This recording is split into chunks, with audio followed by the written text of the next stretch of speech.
संत ज्ञानेश्वर महाविद्यालय सोयगाव येथे महाराष्ट्र राज्य उच्च व तंत्रज्ञान, महाराष्ट्र राज्य उच्च शिक्षण विभाग व महाराष्ट्र माहिती तंत्रज्ञान सहाय्यता केंद्र यांच्या संयुक्त विद्यमाने आयोजित करिअर कट्टा या उपक्रमाअंतर्गत महाविद्यालयातील करिअर संसदेतील कृष्णा राठोड, आकाश राठोड, राजरत्न पगारे, दुर्गेश खिरडकर, पवन मंडवे, साक्षी दांडगे, सावित्री सोनवणे, पल्लवी बोखारे, मुस्कान पठाण, नंदिनी बिरहारे, अश्विनी साळवे या सर्व पदाधिकाऱ्यांनी केलेल्या उत्कृष्ट कामाबद्दल प्रमाणपत्र देण्यात आले।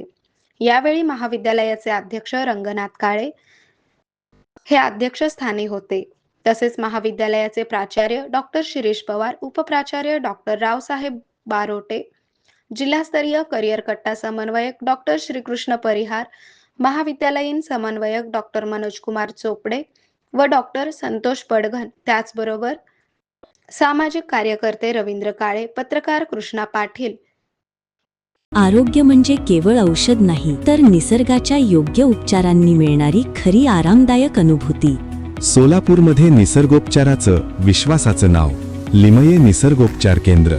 इथे उपलब्ध आहेत विना औषध उपचार पद्धती, ॲक्युप्रेशर, ॲक्युपंक्चर, कपिंग आणि मसाज थेरपी। सर्व प्रकारच्या आजारांवर निसर्गाच्या माध्यमातून